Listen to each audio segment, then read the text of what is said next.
Good morning, my friends. Merry Christmas to all. I hope everyone has a wonderful holiday, even with all this corona crud going around.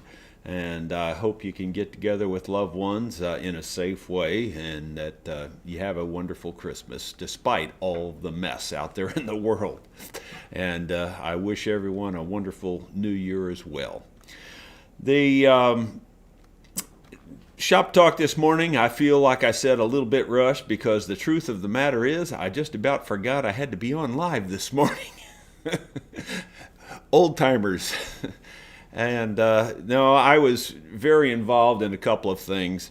One of them, I had, how I'm always telling you everything's always breaking and tearing up around here. Well, at the moment, my dump truck went on the blink again.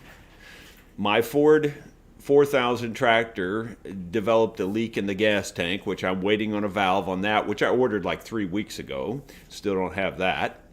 And on top of that, my metal lathe motor finally bit the big one. The reason I bring that up about the metal lathe motor is I've even consulted an electrical engineer, and he couldn't figure this out. He was a pretty good electrical engineer, too. So I'm left on my own here. I'm not even sure it is possible. I bought a replacement motor. I couldn't get the motor that actually goes on the machine. It's back ordered, and plus it's a Chinese junk motor anyway. And I thought, well, I'll just get a new Chinese motor, which is not quite as junk. And that's the truth of it. I'm sure it's made in China also. But, if you're good at wiring motors for reversing and things, I can send you this information that I have on how this works and see if you can come up with an idea, but only if you're really, really into it. Now, I can wire up a reversing drum, separate switch, and put it on the motor. I can go in there right now and make the motor go both directions. That's not the issue. The issue is getting the motor to work with the switch wires that I already have, because I would like to keep and maintain what I already have. That's the tricky part. So if you're really, really exceptionally good with that type of thing, maybe email me, rosastringworks@gmail.com, and I'll send you some information that I have. It may not even be possible. If it was easy, I would already have it done, because I'm pretty darn good with that stuff myself. So only if you're really, really advanced in this, because if you're just average like me, I probably already have tried everything you would recommend. Oh, well, anyway, moving on from there. Got a cool viewer gift from Doug Cooper over in Angwin, California. Doug, thank you so much for the bill light. This goes on your cap. And you push the button here. I won't shine it in your eyes, but you can see it is really bright. Super bright lighting. Clips right on the bill of your cap. These are awesome. It helps me when I go out to do firewood in the evening. I just clip this on the bill of my cap, and it's already dark out there. As you already know, I'm totally night blind, so anything like this helps. Thank you very much, Doug. I appreciate it. The next thing is a short video about some more gifts, so take a look at this. Hello, my friends. Jerry Rosa here in the Rosa Stringworks workshop. Look at what I'm holding. Look at this pile of antler. This was brought to me by a mandolin customer, Lisa Kuntz, from, I think, around the Springfield area, Missouri, if I'm not mistaken. Well, I shouldn't have even said that because I'm not sure where she's from. But anyway, she is from the Missouri area, I believe. And wow, what a pile of antler. That is so awesome. Thank you so much, Lisa. I appreciate it very much. And in fact, I'm about ready to take a trip into town, and I'm going to take all the antler I've got with me and drop it off at Ron's house so he can get started making the next bunch of blanks for the antler saddles. And in addition to that, I got another a little smaller pile, but every bit helps, trust me. I'm no less appreciative. This pile here came from, look like it's kind of two sets basically, from Ethel Jean Hayes. It looks like she's from the San Francisco, California area. So Ethel Jean, thank you so very much for that. I really do appreciate it. These are going to town with me as well. and I'll just drop them off at Ron's house, and Ron's going to have to get busy. So thank you very, very, very much. And if you all have antler that you can send to us to help us out, I would sure appreciate it. Our address is on the website, rosastringworks.com. Thank you very much. Well, I do appreciate all the antler. We were completely out. And when I say completely out, I mean, you see this antler in the background in places in my videos, but that antler is only good for nuts and perhaps guitar saddles. There's nothing there big enough to make a mandolin saddle. So when I say completely out, I'm talking about out of the kind of antler I need for the mandolin saddles. And almost all of that comes from right in the base of the antler. So if I don't have the base, I can't make the mandolin saddles. So it is very much appreciated, and if you do have some and you can part with it, I would sure appreciate it. And as I've always said, if money's tight and you need to be reimbursed for the shipping, I'm happy to do that. So anyway, I see Val's on there this morning. I saw an earlier question just about the time I was going to go live. The guy asked about his 3/4 inch by 2 inch by 2 inch by 3 foot. That's what it is. Quarter sawn cherry. Well, the 2 inch sounds a little small for a guitar. It would be plenty big for a mandolin. I assume you're talking about a mandolin. So anyway, yeah, as long as it's quarter sawn, cherry is a decent wood for back and sides, so it should work okay. And you could even make the neck out of cherry if you wanted to, and it would be fine. I see Val's over there on there. She said, "Merry Christmas." How are you doing, Val? Let's see. The next thing is, we'll probably just get right into it. I met a fellow down in Mountain View, Arkansas a couple years ago, Darrell Blanchard, and we haven't been able to meet back up down there since, but he came and stayed last weekend and stayed, I think, 4 days or maybe 5. I'm not sure. Anyway, it was a long weekend anyway. And he, you know, while he was here, we got into a few different things, and I've got a video of some of the custom instruments that he's built, and they're really nice. I think you should take a close look at this, and then at the end of the video I'll show you a picture of the inside of the one guitar, that the braces. So here comes the video.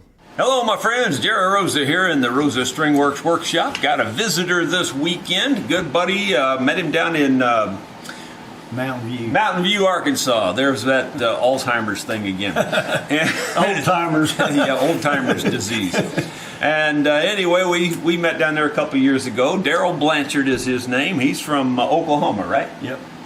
And Darrell has made a guitar that I think is really cool. It's really neat. I'm going to give you a good look at it here. And he did a real nice job. A cool sound hole there, a cool shape, everything. The bracing on the inside is just cool. It's just really cool. He said he kind of copied the McPherson, McPherson style, and the top is Western cedar, and the back and sides are Padauk, but they're different looking Padauk than I've been using. It's pretty cool though. It's kind of almost a curly Padauk with it looks like maybe some heartwood or something on the edge, or maybe some edge grain wood, or I'm not just sure. Sapwood, yeah, might be some sapwood. I'm not really sure. It's on the edge anyway, but it's really pretty. He put a little arm relief here. The back of the neck is really pretty also. His braces, even inside there, if you look and see, they're laminated, and he's got rosewood in between them, and some of them have holes in them. They're very creative, very, very creative. And this guitar's really got a nice sound. I've built several guitars with redwood and western cedar, and I've built mandolins with both of those as well, and they really do have a good sound. So really nice.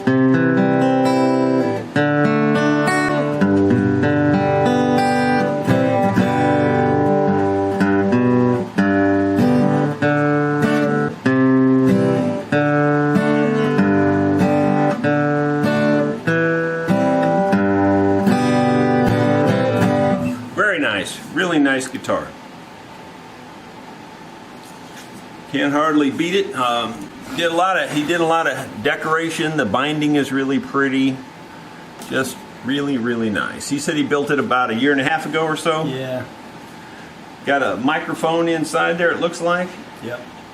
Now, so what's the purpose of having the mics so close to the outside of the hole? Well, if you have it down inside it very deep, it feeds back Feeds way, back too way much. worse. Yeah. Yeah, that's what I figured you were going to say. Pretty cool.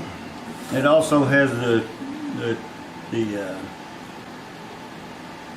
K&K Pure Mini underneath the saddle. Okay. It's got both. Yeah. So it's got his jack right there, so he can plug her in, and it has fan frets. I don't know if you noticed that or not. so where'd the microphone come from? K&K. K&K? It's called the Trinity Trinity system. Yeah. I see. What else did you say? Just It has fan frets. I don't know if you even noticed that or not. But Fan frets. They're crooked. oh, They fan out as they go down. never seen that before. I never have They seen did that. it. They did it 400 years ago in Italy on some of their small string instruments. How does it check on the intonation? Do the chime right there on the 12th fret. I'm more curious how it works on each fret. Okay. Well, it's closer than any of my straight guitars ever were.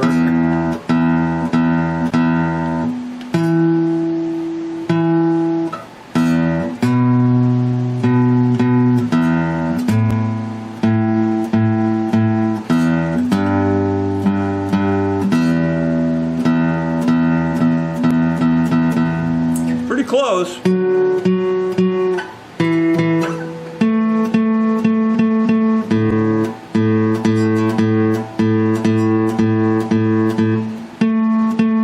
I showed a little bit sharp on that one, Yeah. but it depends on it just depends on which one you're working on there. But that's pretty cool. I've never seen that before. That The idea that behind doesn't register in my brain. The idea behind it is to have a bass scale on this side, and I mean a longer scale on the bass side and a shorter scale on the treble side. Yeah. That's the idea behind it. Never saw that And before. some of them fan them way more than that. Mine's only about an inch difference from one scale to the other, but some of them have like 2 inches, and man, they're really fanned out. That's beyond my brain on that one.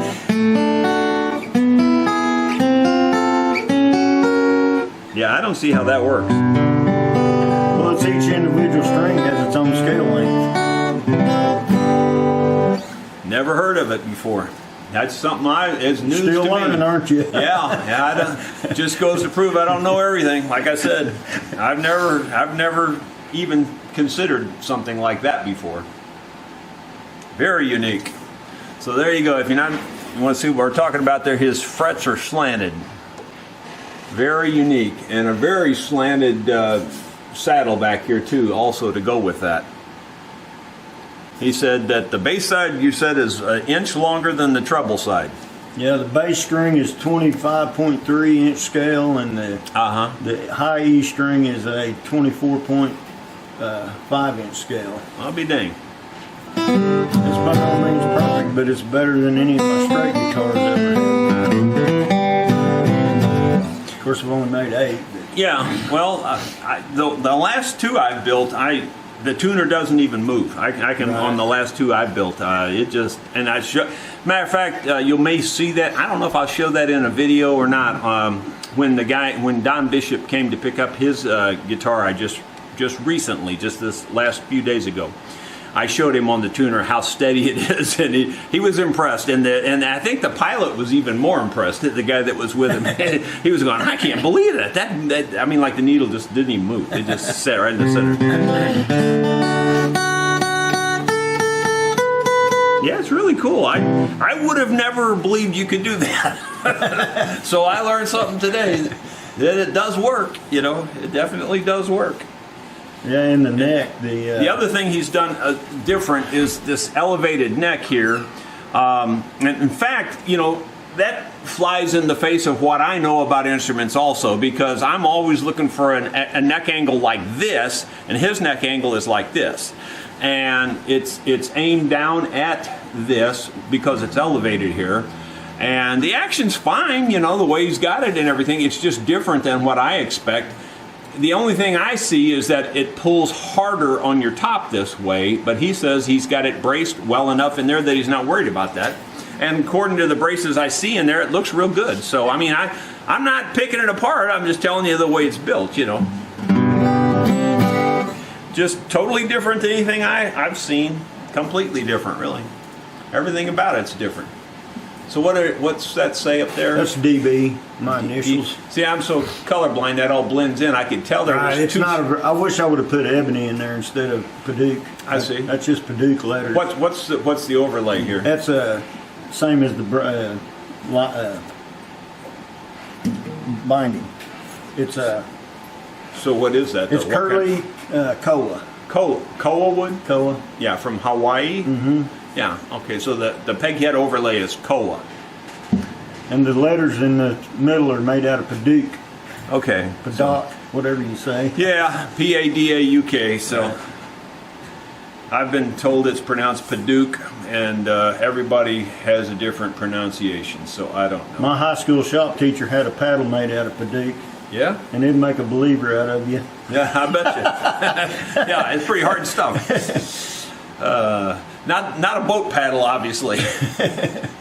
Darrell's going to do an original, well, not exactly original. The lyrics are original. He's written new lyrics to the song Whiskey Lullaby, right. And that was the song that I believe Alison Krauss and Brad Paisley did. And he's got some really nice lyrics here. So he's written gospel lyrics to it. So I'm going to turn the camera down here and we'll let him do his thing.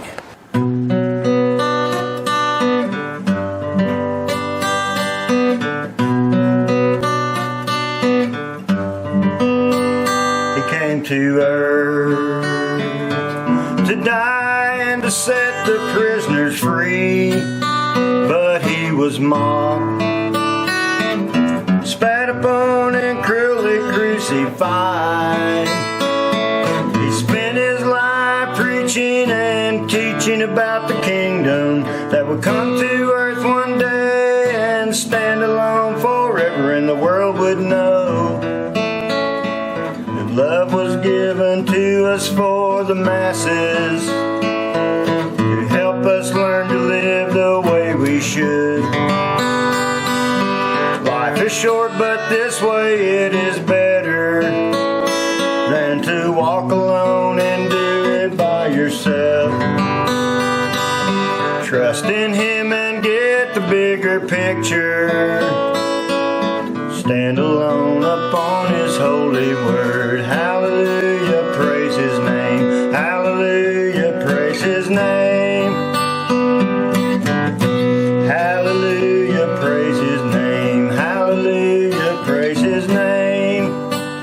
If Satan knew, never would have crucified our precious Lord, but in his pride thought that there was some way he could win.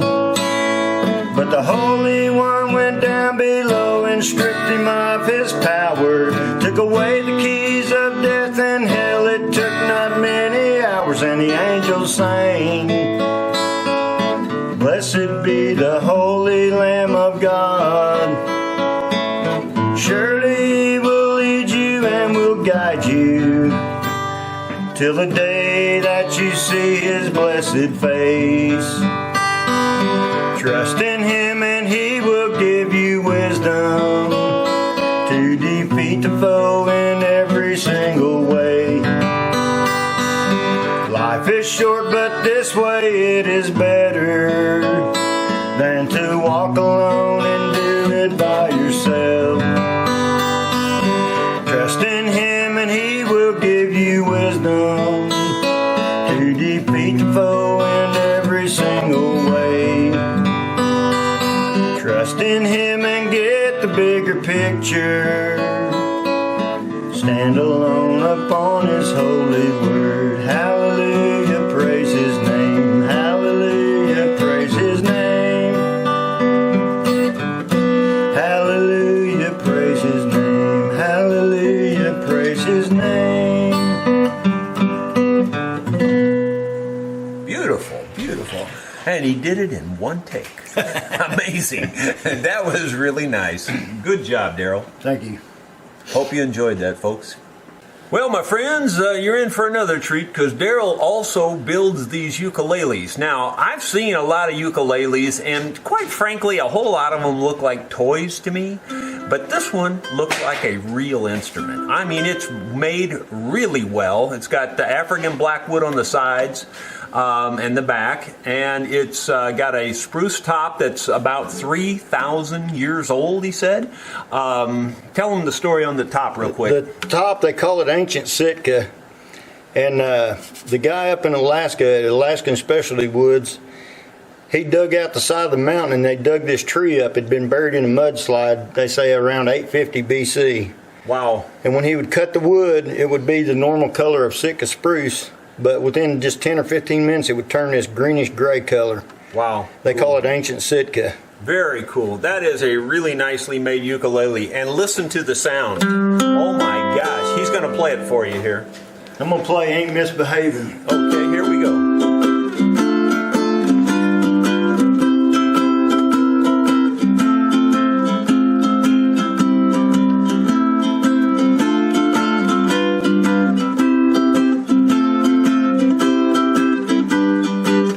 No one to talk with, all by myself. No one to walk with, but I'm happy on a shelf.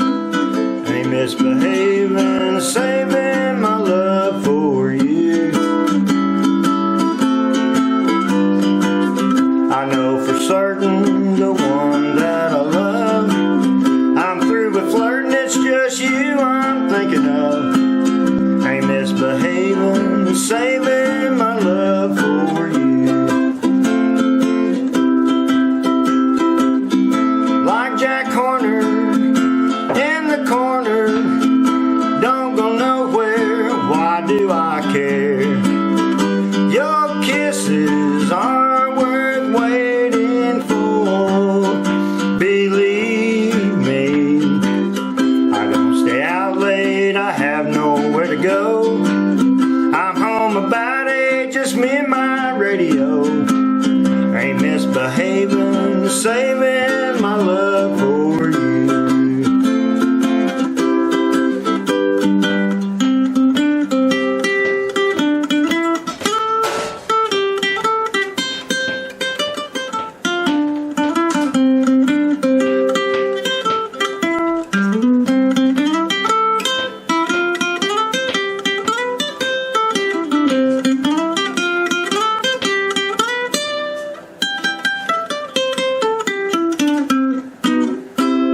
Awesome.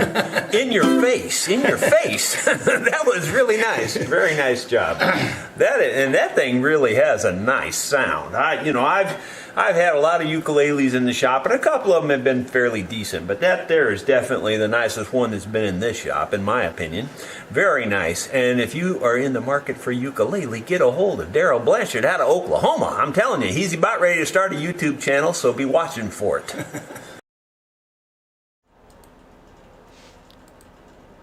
Hello, my friends. Jerry Rosa here in the Rosa. Well, technical difficulties there.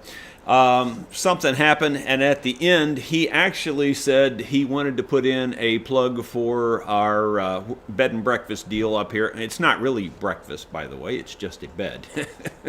But anyway, he wanted to put in a plug for that. He said that he really enjoyed it, and that if you get the opportunity to come out here, you should come out here.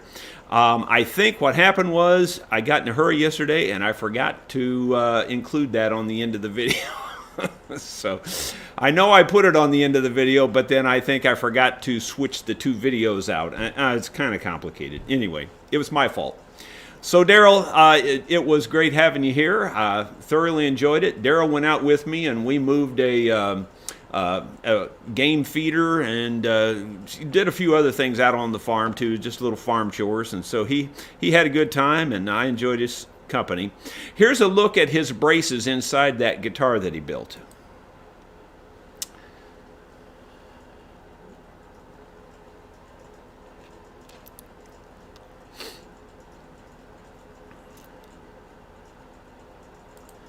I think you can see they're pretty darn creative. So anyway, Darrell's a good builder, and he said he's going to start a YouTube channel, so you ought to be watching for that down the road. If you can't get a hold of him for some reason, if you get a hold of us, I'm sure I can get you his email or whatever. Let's go into questions now. I think I'm ready for that. I don't think I have anything in email here piled up. So let's see, are there any questions out there yet? If you would, put your put a question mark in the front of your question so that I can see it, and even a couple of question marks would help. While I'm waiting for those questions to roll in here, I'm going to give you a quick update on the arthritis, and then I know this kind of sounds like a broken record to some of you, so I don't want to beat on it, but a lot of real nice folks have sent me a lot of real nice cures. Even the fellow I'm building that mandolin for sent me some tablets, and I'm trying those. I've been trying them for a little over a week. So far, I don't feel anything. But what I thought I ought to say, and someone else also recommended the Voltaren, I'm not sure what it's called, but I've got that. I've been applying that to my hands too. Honestly, I can't say it helps anything right now. So here's what the reason I wanted to bring this up one last time, and hopefully I can just kind of not bring it up anymore. And that is, I harp on my hands, and people, I think that this is something new that's just started happening in my hands. The fact is, in my hands, it's been going on for 4 or 5 years. But in the rest of my body, it's been going on for way longer, probably close to 25 years. Back in the early 2000s, I had x-rays of my hips, and they said I already had very severe arthritis in my hips. That moved into my back and my neck, and I can barely turn my head to my left. I have to pretty much turn my whole body, it's just kind of stiff. I haven't slept in a chair in, well over 15 years. I said that backwards. I haven't slept in a bed in well over 15 years. I've been sleeping in a chair. So I have to pretty much set up, at least I have to be bent at the waist in order to sleep. I cannot lay out flat at all. That just kills me. So I guess what I'm trying to say is the hand doctor also said I'm in late 3rd stage arthritis. So I guess I'm just saying that I don't see it getting any better. I don't think any just topical ointments and, just your average over-the-counter stuff is going to do anything for me. So I'm kind of written it off, to be perfectly honest with you. I hate to sound so negative like I'm giving up, but the truth of it is I don't see it getting any better, and I don't really see any of these over-the-counter things helping much. So I'm still trying them, but I don't give up easy. But on the other hand, it's just not looking good. Because of that, I told you I was winding things down a little bit, and probably that might even happen faster because it seems like the thing in the hands is really progressing quickly, actually. And I'm not sure I can get through the builds that I have stacked up, and that's the sad truth. But okay, enough of the sad stuff. Let's go on forward here. Let's see. Why is the bridge called a bridge? Well, I guess if I was guessing on that, because I've had that question before, I guess I would say it kind of resembles a bridge in the fact that the strings are going over the top of it, especially on old violins and cellos and the violin style instruments. Their bridge looks a little bit like a bridge, and your strings go over the bridge. So I would assume that's where it came from, is just from the looks and the violin family instruments. But that's just my opinion. I don't really know. What glue do I use for inlay work? Thank you. For inlay work, it really does depend on what I'm doing. If it's wood inlay, I just use Tight Bond. If it's shell inlay, I typically just use CA glue, which is super glue or whatever. And you can really use a lot of different things.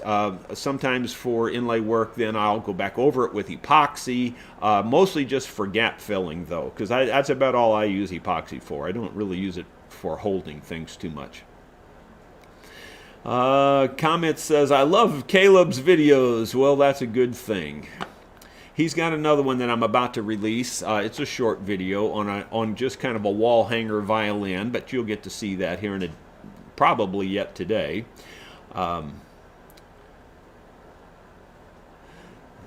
Fenton Gilligan says, hi, Jerry, I'm late. Well, I was late this morning myself. As I mentioned to you, I was going over the plans for that motor, and I'd kind of forgotten the time. But also, in addition to that, I'm also still looking for a better internet solution. Again, this morning, I'm on my phone, so I'm actually using my phone as a hotspot router, and I've got it connected up that way this morning. So, anyway, welcome to the old man's club. Yeah, you got that. It says, amniotic fluid injection saved my life. Got injection in the knees, hips, and well, we'll look into anything and everything. Yeah, it's pretty severe. I don't want to sound too dramatic, but I don't think, I think you guys know I'm being realistic when I say things. And were it not for the meloxicam, and for whatever reason, God's grace, meloxicam works for me. I know it doesn't work for some people. And most drugs don't work for me. That's what's weird. Meloxicam just happens to be the key. If it were not for meloxicam, I'm 99% sure I would not be able to walk really at all. I'd be in a wheelchair, I'm pretty sure. After 4 days without the meloxicam, I am in screaming pain. I mean, I can't even tell you. I don't want to talk to anybody. I don't want to be around anybody. I'm just in crazy pain when I don't have the meloxicam. But the meloxicam can only do so much, and it kind of covers up, I'm going to say it's covering up 85% of the pain right now. But that last 15%'s in my hands pretty much. Anyway. Okay, here's some questions. If I have terrible fret buzz on the low E string and have tried all the possible adjustment, is it a good idea to file the frets? Well, yeah, I would say almost certainly if you've got a fret buzz on your low E string, then you certainly would probably have a fret out of alignment. Now, you got to keep one thing in mind, and some people just, I think, refuse to accept this. And that is, you've got a large string to begin with. Now, it could be, you could be using lights or extra lights or whatever, but bottom line is your bass E string is a bigger string. Keep in mind, the bigger the string and the less the tension, the more it oscillates, the more it vibrates. And let's just say that it goes one direction 30 thousandths, the other direction 30 thousandths, and that's probably minimal. It probably goes more than that. If your strings are only, 30 or 40 thousandths off of the frets, you're going to hit it. I mean, you're just going to hit, especially if you hit it hard. So, just keep in mind, you have to have a certain amount of height there, especially on those bass strings. Anyway, so everybody's different on that, but you can set them up pretty low, but the lower you go, the leveler the fret, the more level the frets have to be. There's elderly iron. My friend Jeff Bradshaw joined the party late, he said. He just got here. Like I said, Jeff, I'm late too, so.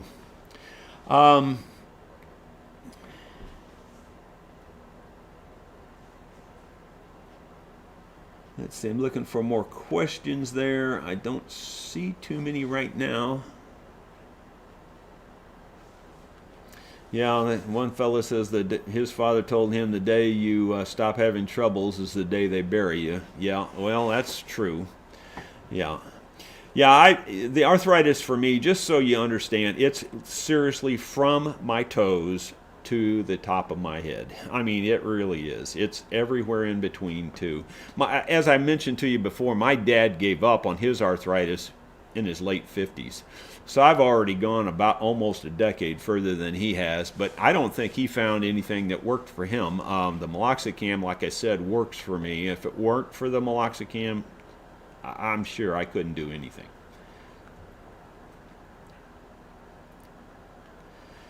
Yeah, some more folks. I know what it's like to sleep in a chair. Yep. I've been doing that for well over 15 years. It may be closer to 18 now. Anyway, I'm not seeing a lot of questions coming through this morning. You guys I must have answered all the questions. Let me see if I can think of anything here topic-wise to cover. You know what? The video is going to be coming out on that mandolin really soon. As a matter of fact, in a day or so, I would say you'll be seeing the final on that. I was supposed to have a young girl come in and play it for me, but her plans changed, and she left town, so she didn't come in and play it. It's been hanging all night long, and I don't know if it's even in tune at this point. But let's see if it is. Got to find a certain pick, though. I don't want to just play it with any pick. I like certain picks, and hopefully I can find one. Aha, it's in the deck. It's been sitting overnight. It's brand new, just strung up yesterday afternoon. I'm not going to show you the back of it because I don't want to give that away.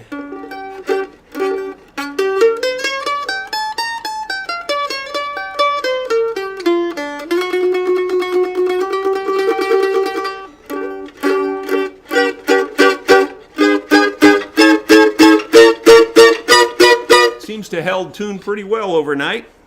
Not too far out of tune. Got a nice deep throaty sound. A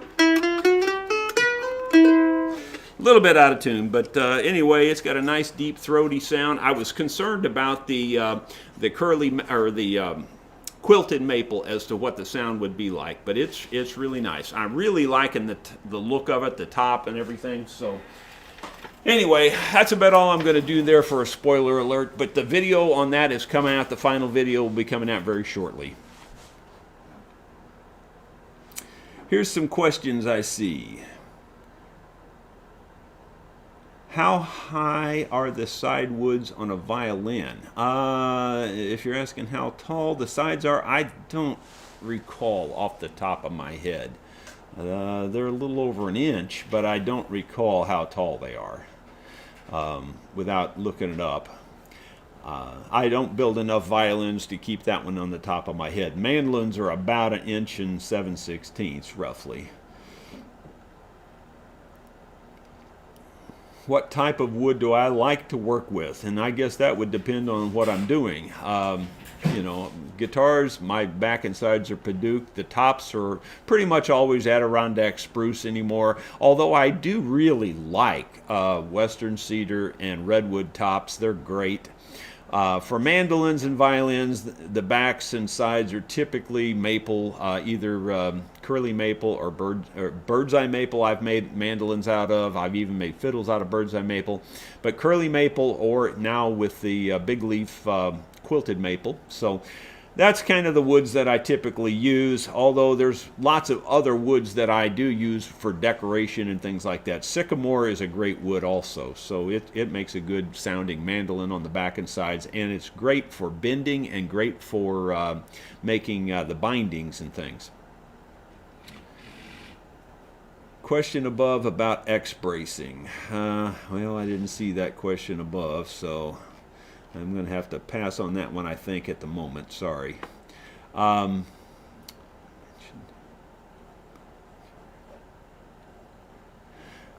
Duss says, I mentioned a while back that I have an update to my chainsaw sharpening thing. Yeah, if you saw my chainsaw sharpening video, I went into great detail about how I had to do things to make those chains perfect. Well, the bottom line is, it turns out that machine, my chainsaw sharpener, was manufactured incorrectly. I mean, it just bottom line. And they had the angles marked wrong. And just by accident one day, I accidentally set the angles wrong. I didn't set them equal on one side to the other. And when I noticed that, then I noticed it cut everything perfectly. So I started playing with that, and sure enough, if I set them exactly 5 degrees off from one side to the other, my machine works perfectly out of the box. I mean, just like it came from the factory. But it's 5 degrees off from one side to the other. So anyway, and then that's part of the update, and I was going to show you what I mean by that. And then the other part of the update is the type of disc that I use. Oh my gosh, people recommended getting those, I think they're diamond impregnated. I forget the name of the disc now, but oh my gosh, are they ever worth it? They're crazy expensive. They're over $100 per disc, sharpening disc. But let me tell you, if you sharpen a lot of chains, they are worth it, and you should get them. I mean, they really do work that well. I bought 2 of them because I bought one for the 2 different sizes that I need for my chains. Because after I bought the first one, I went, wow, this works so much better. I'll never use a regular grinding stone again. I mean, it's just crazy different. Elderly Iron has a bunch of question marks here. Richard Ingram, how do you reinforce the center of X bracing? How do you reinforce the center of X bracing? Well, it's glued to the top. I don't know that you have to reinforce it. I guess I'm not understanding the question because, you know, right in the very center, I put just a piece of cloth impregnated with glue over it and folded around the center of it. That's just kind of a traditional thing that Martin always did. I think Gibson did it too. I don't think you need to do that, but that's how I reinforce it, I guess, if that's answering the question. I hope it is. Any more Friday night jams coming? Well, you know, I don't know. All the people seem to have gotten really scared about the COVID thing, and so I haven't even bothered calling them anymore because they just have been giving me so much grief that I've just decided that it's just not worth it till this all gets behind us. Is a banjo setup similar to acoustic guitar? In terms of fretboards, almost everything is virtually identical. I mean, there's very little difference from a banjo to a guitar to a mandolin. I mean, as long as it's got frets, there's very little difference.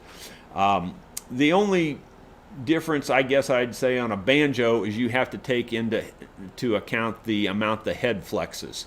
So the tighter the head is, the less the bridge will get pulled down. But the fretboard itself, it's pretty much the same. So, but you do have to take into account that your head is going to flex and that your head will get pulled down with the tension of the strings. And so, you know, that's about the only difference that a banjo has, I think. How do you spell that medicine that works for you? Meloxicam. Meloxicam.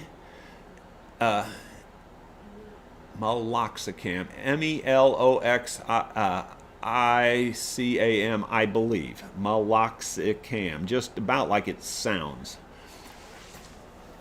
Meloxicam. It's been a while since I spelled that one, so.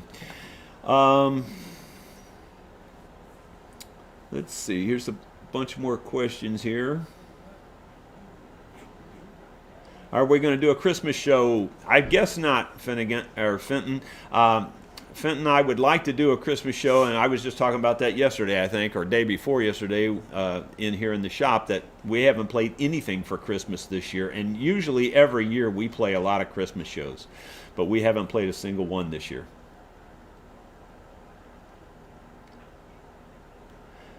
What means of storing stringed instruments? Flat on the back or hanging on the wall or in a box? Well, I'd say all 3 of those work. You know, to me, it's more important the environment they're in and more important about, you know, well, I'd say the environment and, you know, the kind of gauge. If you've got a heavy gauge string on your instrument, you probably ought to just loosen it up if you're going to let it set for a while. Even medium string tension, you probably ought to loosen them up if you're going to let them set a while. But I think you can store them just in any way you want to store them, really. I haven't had too much trouble. I mean, whether they're in the case or whether they're hanging on the wall or laying on their back in the case even, I don't see a real problem. I see more of an environment issue. You definitely want to keep them in an environment that you're comfortable in. If it's really cold, they're not good. If it's really hot, they're not good. And if it's really humid, they're not good. You've heard me say many, many times that in my opinion, I'm exactly opposite of what everybody else says about the humidity thing. I say too much humidity is far worse than too little. Far worse. Not a little bit worse, far worse. Because it swells up the wood, it creates problems, it makes the wood softer even. I'm just not into the humidity thing at all. So to me, the environment you store them in is far more important than it is anything else. But again, loosen your strings if you're going to store them for a while.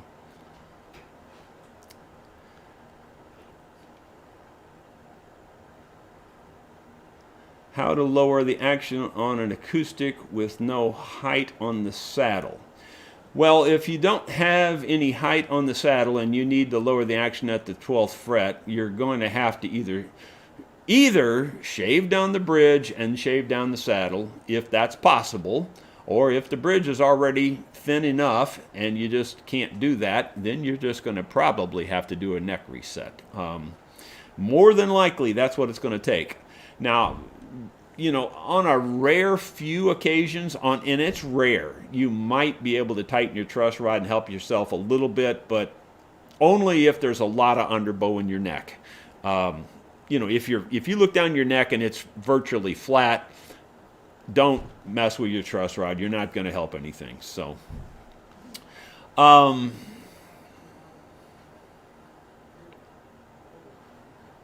let's see. I'm reading these here. Okay. Well, they rolled on me really far here, so let me look. I'll go to the bottom and work my way up now. David says, I'm praying for you, brother. Well, thank you, David. I appreciate that. All prayers are welcome. I appreciate them. And I pray myself on that because it's getting bad. Have I ever built a banjo or considered building a banjo? Yes, I have. I mentioned I built a banjo in one afternoon. To me, I don't mean to slide a banjo and I don't mean to slide an electric guitar. I really don't. That's not the purpose of what I'm saying here. But I have a certain amount of skill level at this point in my life where I can build that style of instrument in a day. I can make the neck from scratch, well, maybe the hoop on the banjo, if you make a wooden hoop, that might take overnight drying type of thing. But basically, I can build a banjo in a day. I can build an electric guitar in a day. I mean, so they're not that tough to build, really. It's more of a mechanical thing, and the setup is where you start getting into your critical stuff. And, of course, on electric instruments, of course, your pickups and all that stuff are critical. But anyway, I'm talking about just the mechanics of the build itself. Those are easy to build, in my opinion. They're about the easiest thing there is. Maloxicam, Elderly Iron spelled it for you there. Yeah, there you go. Good job there, Jeff. Yeah, I think that's how I spelled it. Spelling out loud is not my strong suit, I can tell you. Where do I get my excellent quality woods? Well, the Paduke, I generally hand pick it out at hardwood lumber stores.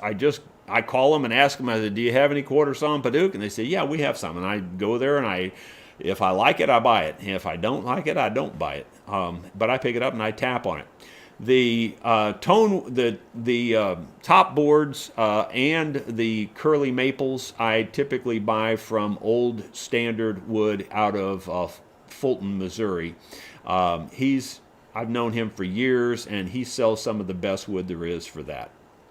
But there are lots of other sources. This quilted maple for that mandolin, I bought that straight off of eBay, believe it or not. But I don't necessarily recommend you buying wood that way unless you really know what you're looking at and if you understand wood really well, I think you can buy it like that without any real problem, assuming you have somebody that's not trying to rip you off. But anyway, that's pretty much how I get my wood. Let's see here.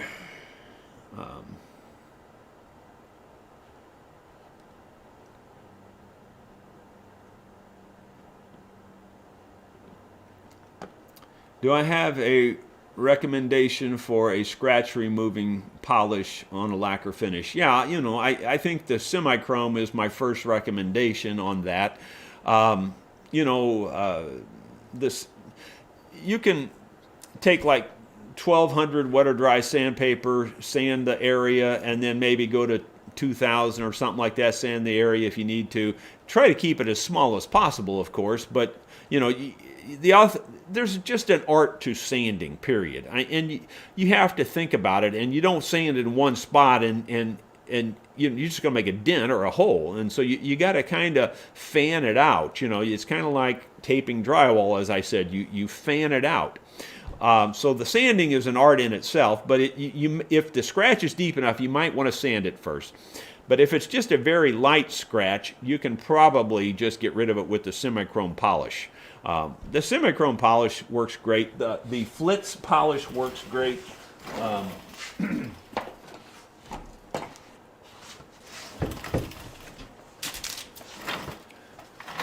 So either of these, this is the semi-chrome.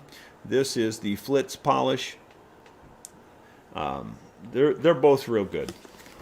So the Flitz supposedly is less toxic or whatever.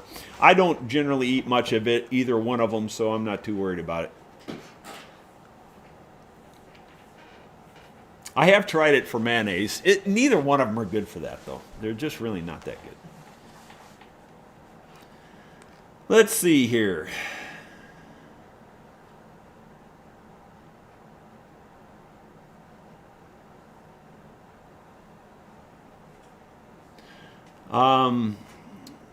So someone asked if how much does a guitar like the California cost? Well, I was selling them for like $6,500, and would I ship to Germany? Yeah, I ship them anywhere. The problem, as I've mentioned, though, is because of these, I'm about to wrap all of that up. In fact, and I know one of my viewers, David's on here.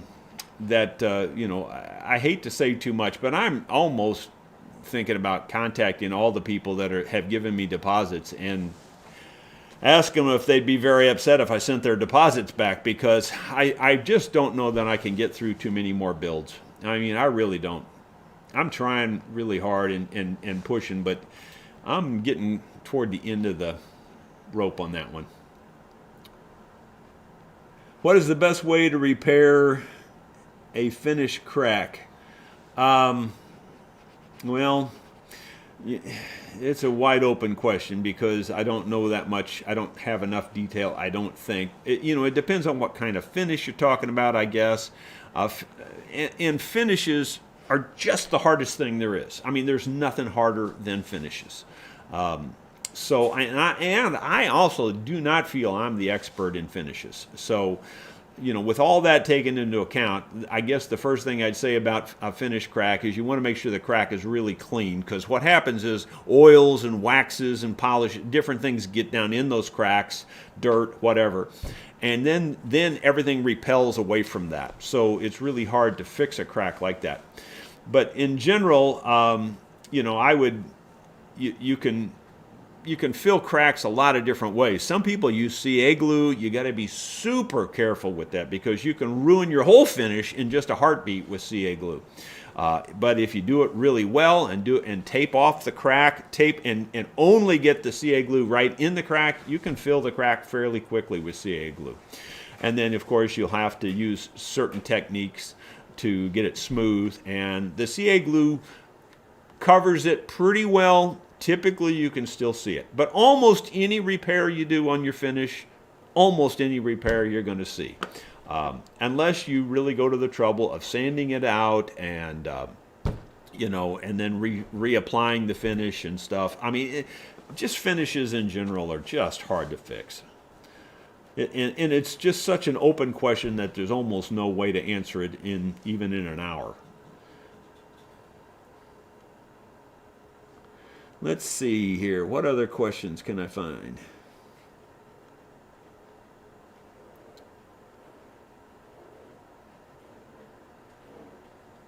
Do they stain and finish the inside of a hollow body? How would that change the sound? Well, I'm sure as soon as I say this, somebody will point out somebody that does it. But the point is, 99% of the people out there do not put anything on the inside of an acoustic instrument. So typically, hollow bodies are all raw wood on the inside. I'm sure somebody has, finished them or whatever. But if it was a good idea to finish the inside, Martin would be doing it, Taylor would be doing it, Gibson would be doing it. So the only other reason I could see why they wouldn't do it is just cost cutting. But but honestly, it would kill the sound, I think.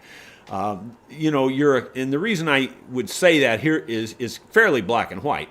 I don't think there's too much room for argument on this, and that is, I have played acoustic instruments with no finish and then played that same exact instrument with finish. They always sound better without finish. So that alone would tell me you don't want to finish the inside of your instrument. So there you go.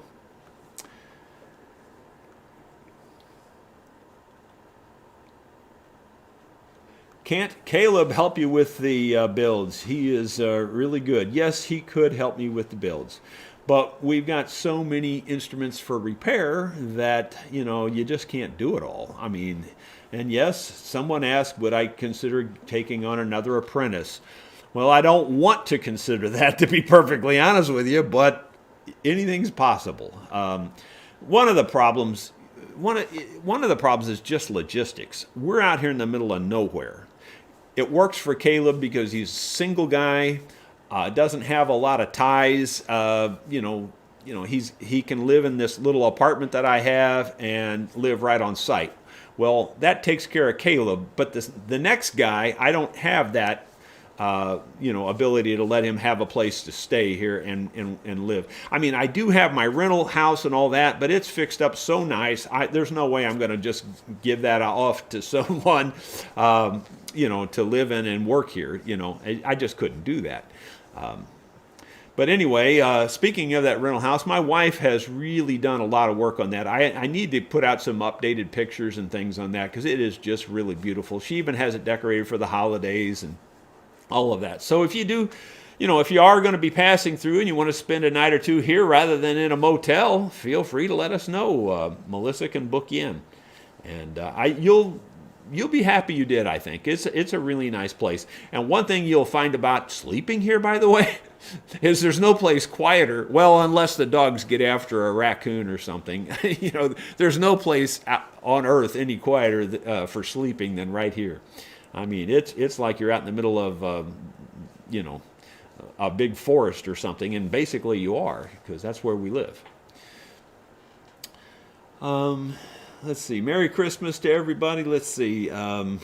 Just looking for one or two more questions, and then we're going to call it good. Do I sell my Rosa pick guards? Well, not presently, no. They're a lot of work. I'd have to sell them for several $100s to make any money on them, and I don't know too many people are going to pay several $100s for a pickguard, but some folks would, I'm sure. There's no doubt about that, but I just don't know if there's a real market for that type of thing, and I'm not sure I'm interested in getting into it because it's such tedious work to make the things to begin with. When you're just making one for one instrument, it's not too bad, but if you had to sit down and just make those things all day, I think I'd go nuts.